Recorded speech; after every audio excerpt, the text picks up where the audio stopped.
Well, it's finally here. Resident Evil 4 Remake. Revisiting any title with a full-blown remake is a balancing act. How do you keep fans of the original happy and provide a fresh new experience which warrants its retelling? As a series, Resident Evil has faced this conundrum 3 separate times already, from the golden standard of remakes with 2002's RE1 to the incredibly divisive RE3 remake from 2020. What do you cut? What do you expand on? And how do you keep all sides of the fandom happy? It's a brain teaser, which only gets tougher the more revered the game, and in the case of Resident Evil 4, you have a base game which is regarded as one of the best games of all time. But not by me. See, I'm a classic RE fan. I like my resources low, my choices in moment-to-moment gameplay to have consequence, to have puzzles and an outlandish plot filled to the brim with documents that try their best to make sense of the madness on screen, and in 4, all of this is gone.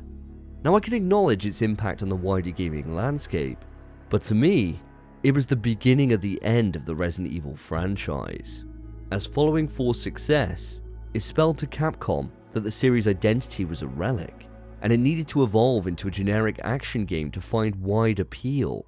And this downfall inevitably came to pass with RE6's launch.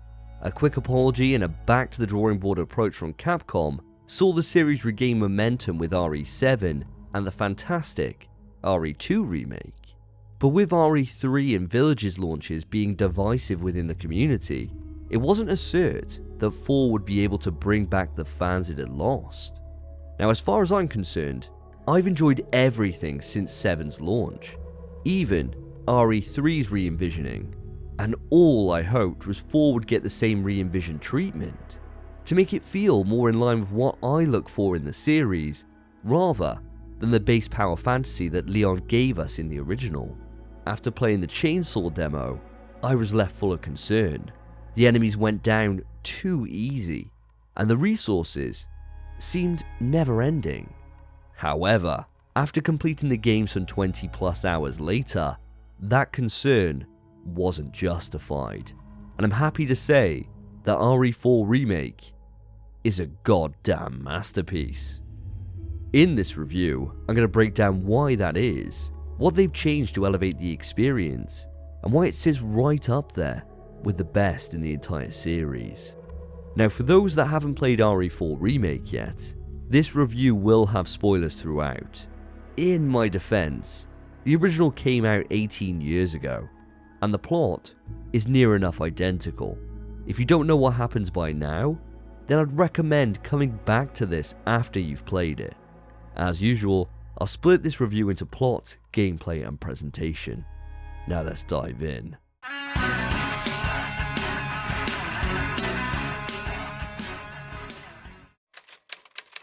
Six years have passed since the destruction of Raccoon City, and Leon has moved up in the world.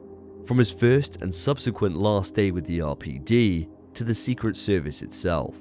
His mission, this time, is of national importance. The US President's daughter, Ashley Graham, has gone missing.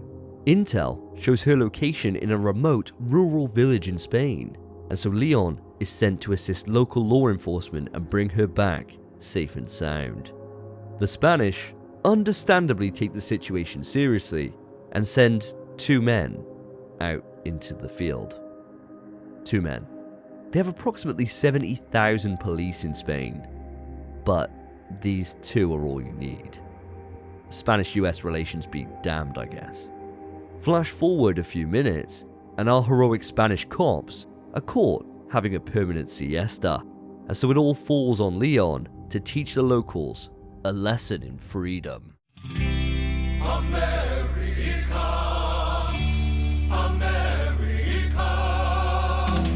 America, fuck yeah, coming again to save the motherfucking day, yeah, America, fuck yeah, freedom is the only way, yeah, terrorists, your game is through, 'cause now you have to answer to America, fuck yeah, so lick my butt and suck on my balls, America.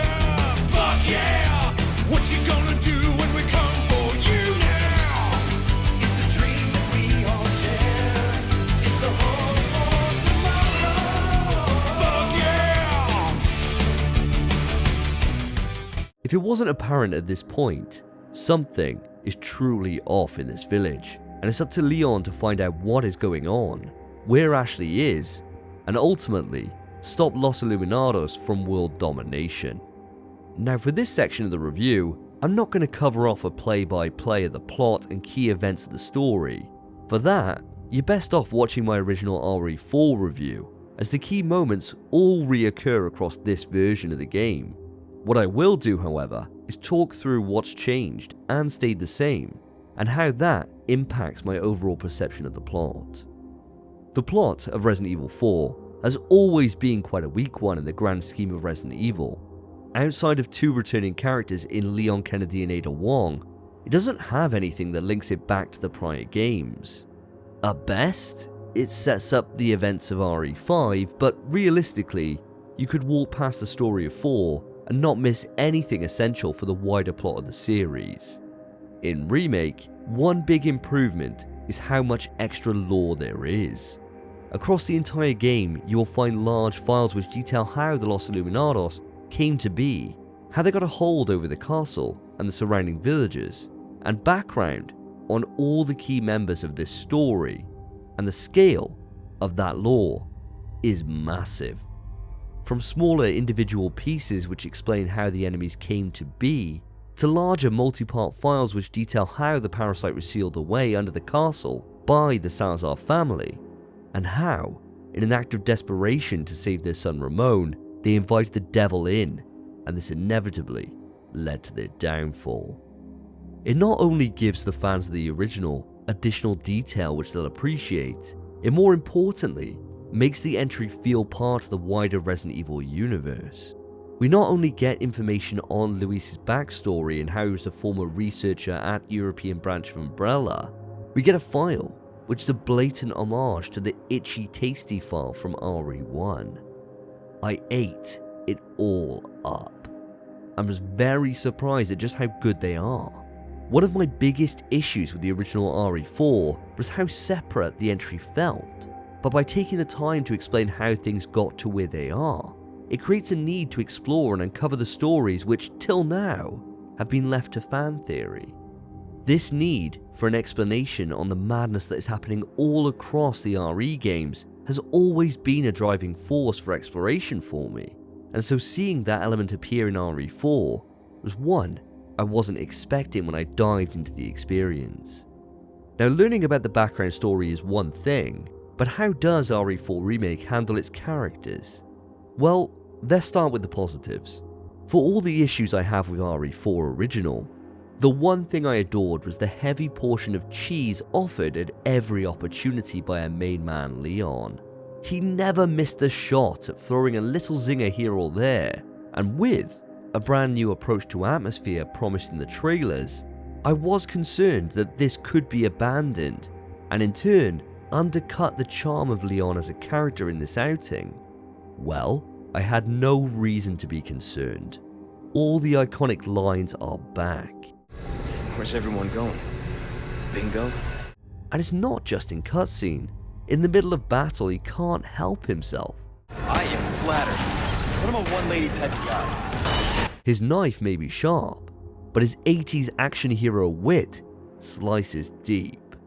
Now, fortunately, this isn't a Marvel film. We don't have quips left, right, and center which could undercut the narrative or atmospheric tension. They are perfectly positioned to remind you who Leon is, but not detract from the experience. In contrast to Leon, Ashley in the original RE4 was annoying. She was nothing more than a plot and gameplay device. She really didn't add anything to the story that made her stand out as a character. She was just plonked in a bin or screamed for help, and that was it. Here in Remake, her character is given additional time to develop, to grow, and by the time the ending comes round, she is much more capable than she ever was. Now, it's not like she's able to wield a weapon and join you kung fu kicking enemies into oblivion, but you can see how she goes from a scared young woman out of her depth to someone who is able to handle whatever life throws her way. And it is a testament to how well the relationship between Leon and Ashley blossoms that I look forward to meeting up with her again. even if defending her led to most of my deaths. Now, the change in voice actor and direction of the character help a great deal in making her likable, but in reality, the drama that is shown as her and Leon try to fight against the Plaga and Sadler's control over them is the catalyst for the change in portrayal, and is handled so well that you can't help but feel for her in a way that was impossible in the original. And this rings true for our lovable Spaniard Luis. Having him stay alive later into the experience, giving us an extra chapter where he and Leon can form a relationship, does wonders for making the character a central piece of the plot. It's not rocket science, but it's something many games seem to forget. To make us care about a character, we need to spend time with them, to learn about their past and their motivations. In the original, was he cool? Yeah, but I didn't care when he died. I didn't feel anything. He was just a guy that ran off to get a virus suppressant and then got shanked by Sadler. Here, after all you've been through, when he eventually meets his end, it genuinely shocked me, and it fueled the fire for revenge against Krauser. And that's what a death should be, impactful, and RE4 Remake nailed it. Now, for all the praise I've heaped onto our hero and allies, the one area that suffers is with our villains. In my original RE4 review, I was quick to hype up on how well the villains are received across the game, and it was mostly due to how many interactions they would have with Leon. For some reason, everyone was able to hack into his codec-esque conversations, and even though this made little to no sense, it gave them an opportunity to goad Leon, to see the banter between our hero and the next roadblock in our way.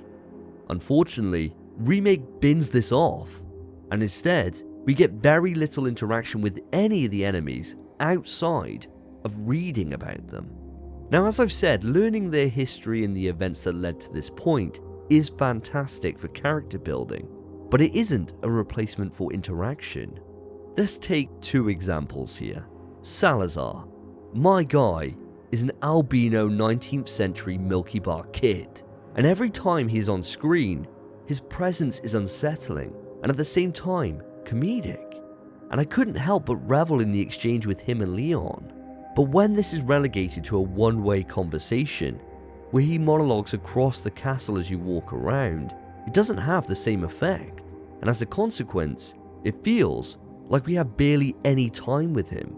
It's a damn shame, as we miss out on some of the awesome scenes the two shared in the original. This same criticism is doubly true for Sadler. In the original, he popped up here and there throughout the story, but in truth, he came into the forefront when landing onto the military island. Here, he can't be fucked to turn up at all. Instead, all we get until 18 or so hours into the game is a forced ghost vision of him where he talks about lost little lambs. By the time he bothers to actually do something about Leon and Ashley, it's far too late to see him as the ultimate big bad. He's just next in line. And with his dumbass bug face and hentai-esque dildo staff, ending his life is doing him a goddamn favor. Now I get it, time is a premium, and at 21 hours or so for a first run, it's pushing it already for a Resident Evil title, so you can't extend it too much further with cutscenes to flesh everyone out. But an odd codec conversation to kick off a chapter wouldn't ruin the pacing. It would enable more two-way interaction and give us the connection to that area's villain that is sorely lacking in Remake. Overall, the plot of RE4 Remake is identical to the original in terms of key plot points, but with the additional files and lore, as well as a different direction for its main cast, it feels like it fits well within the wider Resident Evil series in a way that was never there before. It's just a shame that this same care wasn't handed to the villains who in Remake take a back seat, becoming a feature of the story rather than the shining star of it. When RE4 originally launched back in 2005, it promised to usher in a new survival horror experience, relying on enemies which are more dynamic than the zombies we were so used to fighting, and instead of leaving the player scramble for resources, it instead would throw numbers your way to incite panic. And in my opinion, it failed in creating any sense of horror, tension, or fear. Instead, it made Leon into a one-man army, turning the game into an action game rather than the survival horror it aspired to be. The remake rights these wrongs and fully realizes the original vision. Now, before I get into why this is, I need to admit that my experience is highly influenced by how I played it. When the game began, I had a choice: play on normal, or follow the game's advice and jump into hardcore. I took the advice and turned up the heat, and it was the best decision I ever could have made. After playing through the chainsaw demo, I was stunned by how easy I was putting enemies down, how monstrous Leon's melee felt, and in turn, I felt sorry for the enemies I was facing rather than any sense of dread. In hardcore, this couldn't be further from the truth. Enemies from the off take a shit ton of rounds before they give up on life. Resources are limited, which means you can't rely on one weapon to find success. It's all about scrolling through your inventory and using the right weapon at the right time, using every resource in the environment to your advantage. On a cliffside, get melee crazy to knock them to their doom. If they're walking in a tight formation, consider throwing a grenade, or if you're feeling ballsy, create space, pull out the rifle, and take out multiple in single shots. And you need to do all of this while staying as frugal as possible, so when a brute of an enemy appears, you can take them down as quick as you can. The damage any enemy deals and the sheer number of them approaching means you need to make all these decisions on instinct, and if you choose wrong, well, you better get used to seeing the game over screen. It was an educational experience for me. It wasn't that long ago that I played Resident Evil 4 for review, and I don't remember meeting the game over screen at all. Here, I died a combined 52 times. Sure, most of it was shooting Ashley as she got carried away, but the education and the proof of its original concept was driven into me during the Valley fight in Chapter 2. It's here I landed in full of confidence. I'd smoked everything that had come my way up till now, and I was breezing through without a care in the world. Then, I met my good old mate Dynamite. It was now I had to master target acquisition, line up shots to use their weapons against each other, and all the while, use Leon's added mobility to try and create any semblance of space. Tank controls are long gone. Utilizing similar movement to the RE2 remake means you can move and shoot with ease, but the enemies, too, have been improved. They no longer amble together in formation and wait to be shot. Now they all move at different speeds. Some stay back and throw axes, while others will run in for grabs. I died here 8 times before I overcame it, and with each time I hit that game over screen, I knew it was on me. I wasn't parrying effectively to set up for a melee. I wasn't targeting the right enemy. I wasn't crafting the right resource to use in that moment. It was sensational. I couldn't believe the number of enemies that were coming out of the woodwork. I ran and darted around the battlefield like a fire had been lit under my arse. And when the pressure mounts, mistakes will be made. And you can soon find yourself moving into the next encounter, cursing your earlier play as you no longer have the resources to end the next threat. In survival horror titles, I often describe it as a feast and famine. You slowly build up an arsenal which makes you feel like you can take on the world, and then you encounter a scenario where that seemingly monstrous arsenal is whittled down to nothing, and so the cycle begins again. The game delivers a near perfect level of resource management as you move through the experience. Whenever I felt comfortable, this was soon stripped away, and I found myself relying on weapons that in other games I would never dream of using just to get by.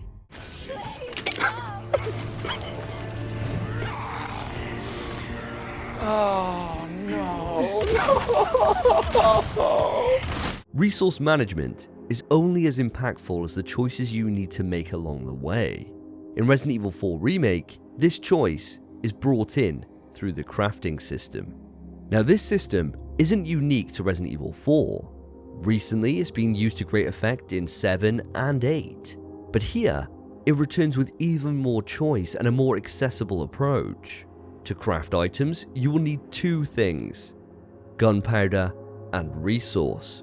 Depending on the number of gunpowder you have in your inventory and the size of the resource, either S or L, it will open up a myriad of options. The more powerful the item, the more gunpowder required.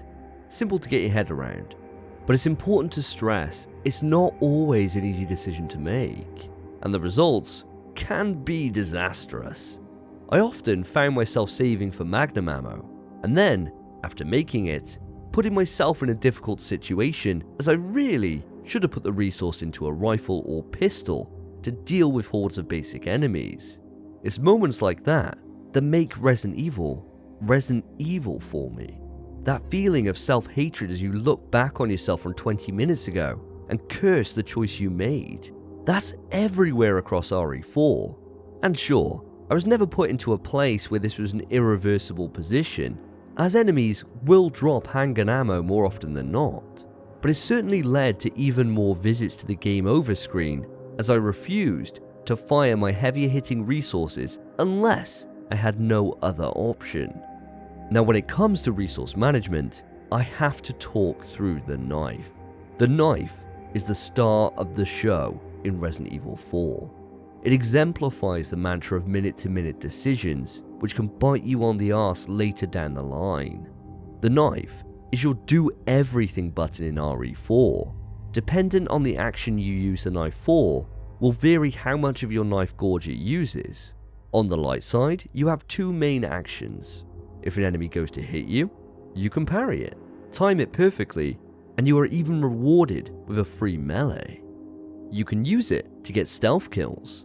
Simply sneak up on an enemy and down them in one. Both of these actions take a sliver of your knife bar, and are ones you want to prioritize whenever the opportunity knocks. There are 2 other uses though, and these are always a choice, as the consequences can be diabolical. First up, if you mess up and get grabbed, you can stab them to get them off you, freeing yourself from a shed ton of damage. And finally, if you down an enemy, an option may appear to stab them on the ground. This will prevent a transformation into a tougher enemy. Both of these 2 actions save your health or your ammunition, but the cost of the knife gauge is major. For a common knife, which you'll find dotted around the environment, this will often destroy it in a single use, whereas this resource could have been used to craft extra bolts, and if you use your main knife, it will use 1/3 of the meter at its unupgraded durability, and when it's gone, you can kiss goodbye to parries. Knowing what you have at your disposal and taking a choice on when to use your knife for these bigger actions is a constant tightrope, and one which I'm glad to say is balanced incredibly well. The merchant is never too far away, but you often don't know what's out to get you around the next corner. The fear of not having a key ability in the parry is enough to make you take the hit and use a heal rather than face the next wave without it. Now when it comes to the merchant, he fills the same purpose as he did in the original RE4. He can sell you new items, upgrade your existing arsenal, fix your stuff, and ultimately, he is there to make the in-game economy work. And when it comes to this economy, it's been largely left the same. By exploring the environment or killing enemies, you can gain cash or treasures. These can be sold as is, or held onto and socketed with gems which will increase the value. And depending on which gems you socket and the combination of colours, they will add additional bonuses to that value. The base system was already excellent, and in Remake, they've only added to this by increasing the number of side objectives which can be completed across the game. These range from killing upgraded enemy types to taking on a bit of Charlie work. Hey, buddy. Yeah, what's going on there, pal? Oh my god, I just found a rat's nest, slaughtered about 200 of them. 200? Couldn't be. That's Christ. It's like whole generations of those things have died at my hands, and Mothers, fathers, grandfathers, little baby rats. Yeah. Wow. Well, you know, keep up the good work. Yeah. The reward upon completion of these are spin-alls. These can be traded for exclusive weapons, upgrades, maps, or an assortment of treasures. There's always a reason to take on these challenges, and it adds an extra reason to go back to an older area with a fine-tooth comb. It is a small improvement, but one that I really appreciate to add that extra bit of variety into the experience. And speaking of small improvements, the charms. When I first learned about pre-order bonuses being these charms that you stick on to augment the experience, I wrote it off as nothing but a gimmick, something that would artificially make my time with the game easier, but I couldn't have been more wrong. These charms are now built around the shooting gallery and side objectives. What was just a fun activity in the original, where you earn figurines for your effort, has now been changed to provide additional replayability. By completing the shooting gallery, you earn coins. Depending on your grade, you'll earn either silver or gold ones. The more gold coins you deposit, the greater the chance of a rare charm, which will increase its effects. It encourages you to keep going with the shooting range, to earn the S ranks, to hit all the skulls and get those stacks. Now, as you can only slot 3 charms onto your attaché case, you need to choose wisely which ones you want to augment your experience with. Do you go for increased critical hit chance, the ability to craft more of a specific resource, or something else? It's up to you. With a vast collection on offer and only so many gold coins up for grabs, the feeling of getting a good draw is addictive enough to make you cry out with glee when you see your next shooting range.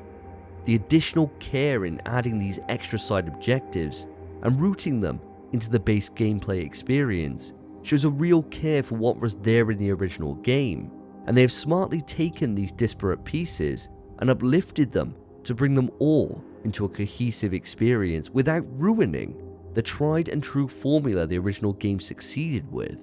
For all the faults that I lay at the 2005 game, it was always entertaining to get gradually stronger by fighting enemies, by partaking in its in-game economy, and all Remake has done is built even more into this experience to make every piece fit together. Now, we've covered off how the enemies invoke tension and how the resource management is fine-tuned to provide minute-to-minute choice for the player, but there's one final piece of the classic Resident Evil games which is sadly overlooked in the majority of RE titles. The original RE4 had 5 puzzles. Here, in Remake, this is pushed to 17. These puzzles vary wildly in complexity. They don't follow the old school method of checking through files, it's generally reordering things. And it turns out, that's my goddamn kryptonite.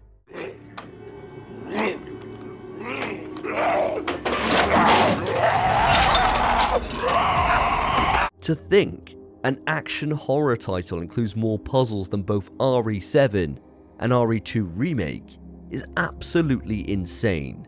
Capcom, I swear, have gone out of their way to improve on every major fault I had with the original RE4. On a gameplay level, it's everything I wanted and didn't dream to imagine I'd actually receive.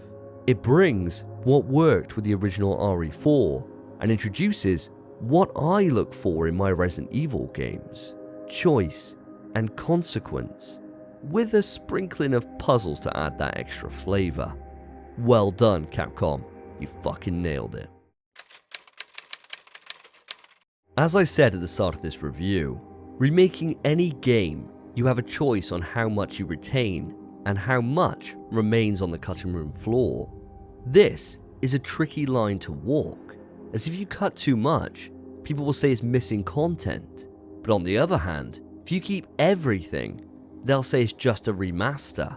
When it comes to RE4, what they've done here is keep all the key areas and events and re-envision them to feel cohesive, and I guess you could use the word grounded, even though it's about a man whose kicks are more devastating than a shotgun blast. But anyway, In practice, it means the rooms that are too outlandish or serve little purpose for pacing are fused into each other or cut altogether. Some examples of these cut rooms are the Dragon Statue Lava Room, the Laser QuickTime event, the truck set piece on the island, and so on. Now, as far as I'm concerned, I couldn't care less. The original has so many areas that felt like they were lifted from completely different games. They may be nostalgic, but making it feel part of the same world is far more compelling, and with the pacing being as great as it is in the remake, who's to say adding these areas wouldn't make it outstay its welcome? Speaking of things staying the same, Capcom have relied on the RE engine for every Resident Evil game since RE7, and what was once a visual showcase has now become run-of-the-mill. It's not to say that RE4 looks bad. There is some lovely details in the environment. The vistas are incredible, but at this point in the PS5 generation, to stand out from the pack, you need to push the limits, and certain pieces of the package here aren't up for rising to the task. Now, I'm a guy who plays predominantly in fidelity mode. I don't mind taking a cut to the frame rate to get ray trace reflections, volumetric fog, and realistic looking water, and I don't mind having a cap of 30 FPS to be able to achieve this. RE4, to its credit, adds in a host of options so you can tailor the presentation to your liking. Do you want ray tracing? Leon's hair to be more lifelike and a sharper environment? Then sure, go right ahead, but be prepared for a queasy experience. As I booted up with all these bells and whistles on, I could feel the game lurch at different frame rates constantly. I felt like I'd just downed 10 pints. I couldn't get as far as the first enemy before I dived back into the options and turned this all off, welcoming frame rate mode with open arms. All the game needed was a cap which remains consistent. Lurching between frame rates on a dime was horrendous. And trust me, I'm basically blind to frame rates most of the time. Not blind 23 hours a day or 22 hours a day. I'm blind the whole goddamn time. If I'm feeling it, then God help those that are frame rate sensitive. So with the trade-off being this severe to frame rates, you'd expect there to be a night and day difference when it comes to the graphical presentation, right? Wrong. It's hardly noticeable, and regardless to which mode you're in, some of the graphical shortcomings can't be overcome. Namely, the water. Having an entire section based around a lake, you'd have thought this would get some serious attention, but no, it looks and behaves like an early PS4 game, and the frame drops here, even on frame rate mode, were particularly bad. Now, I'm sure in a few weeks patches will address dodgy frame rates, but the lack of detail when it comes to the game's ray tracing, deep volumetric fog, and water effects made me feel like the RE engine is a long way from its prime and needs some serious upgrades for its next project, especially when you compare this game to the likes of Dead Space Remake or the Callisto Protocol. Now, even if the looks are good but not great, the feel of the game is next level. I played the game through on the PlayStation 5, and I'm happy to say all elements of the DualSense controller are utilized to fantastic effect. Haptic feedback massages your hands with Leon's every step. The reverberation of a parry relays its intensity, and the triggers vary in resistance depending on the weapon in use. Games will often state they include haptic feedback, but often it's so mild that I barely notice it. RE4 puts it front and center, and the immersion created by their inclusion is outstanding. This immersion is further embedded thanks to the sound design. Now, Capcom have been on a real win streak when it comes to its location-based audio going back to RE2 Remake, and here in RE4 it's no different.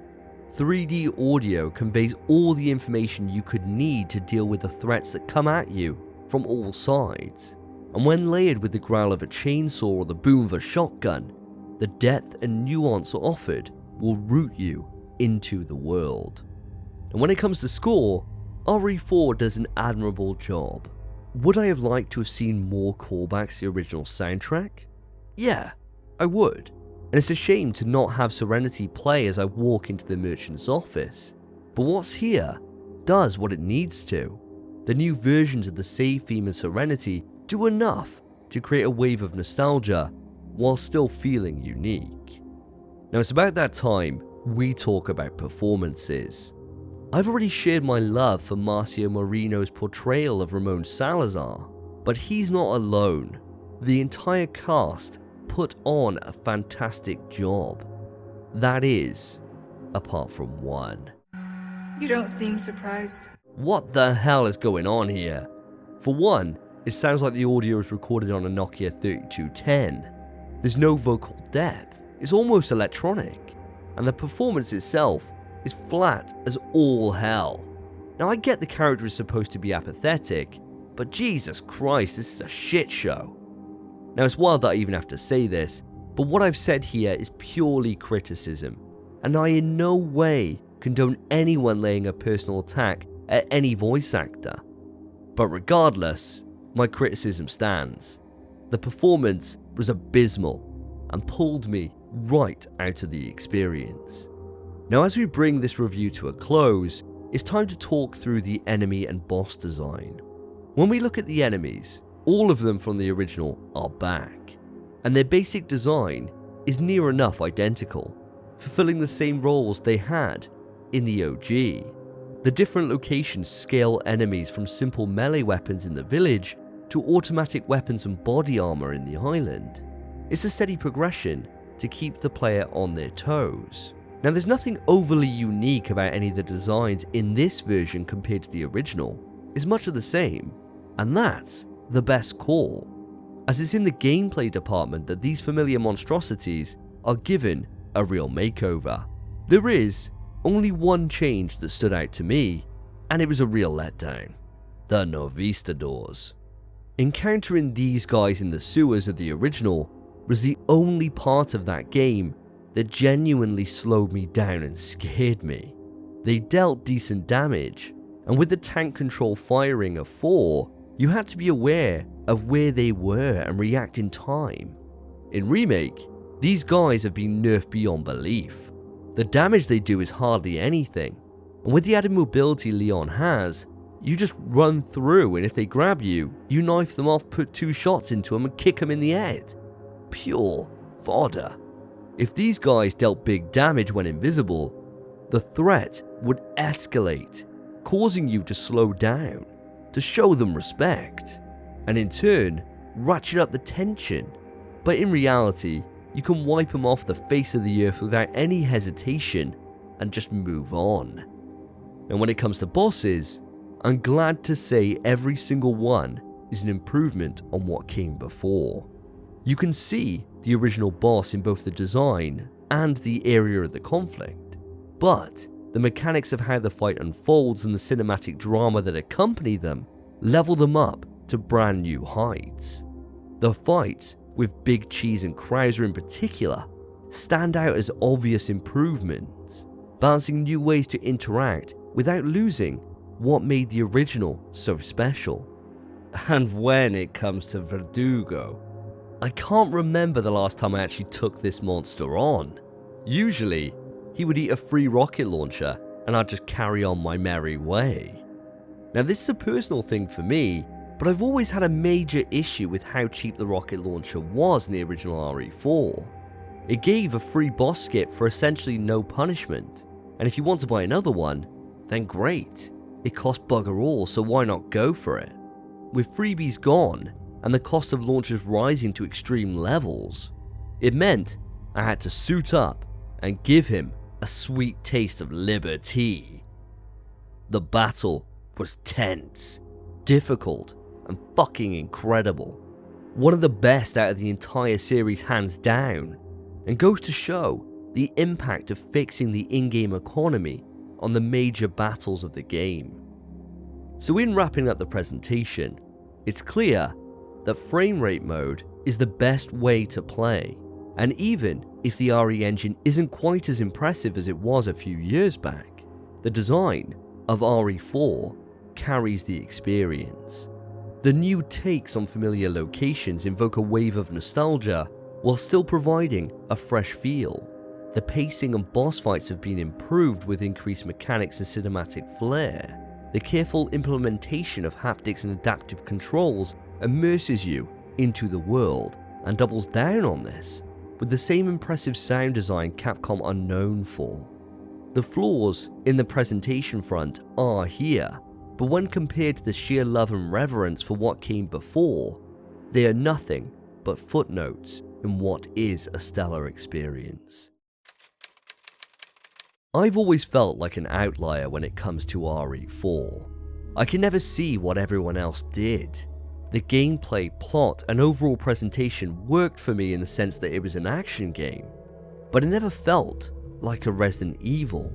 With Remake, I finally see it.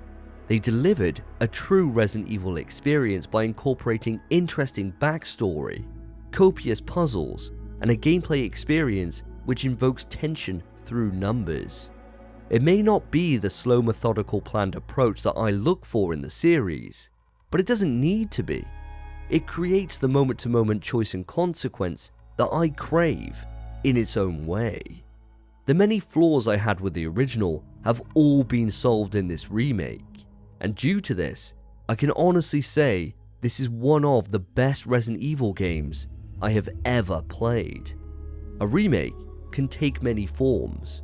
Some stay faithful to what came before, and others seek to provide a different experience. I'm glad they took risks with this entry, cut out the fat and focused it around what works, the gameplay and the core cast of characters. Resident Evil 4 is a game that is remembered for what it added to gaming at large. The remake will be remembered as one of the best remakes of all time. And that's it for this review. If you enjoyed it, put a like on it and subscribe to the channel for more Resident Evil content. If you've played RE4 Remake, I'd love to hear from you. I try to respond to everyone on my channel, so let me know your thoughts on the game and we can discuss it.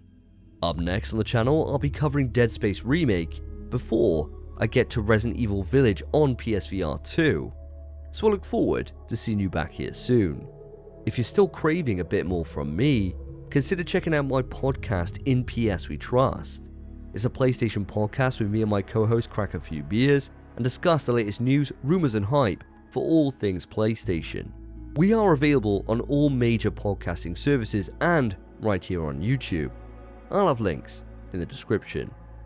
Thank you for watching. Take care of yourselves, take care of each other. See ya.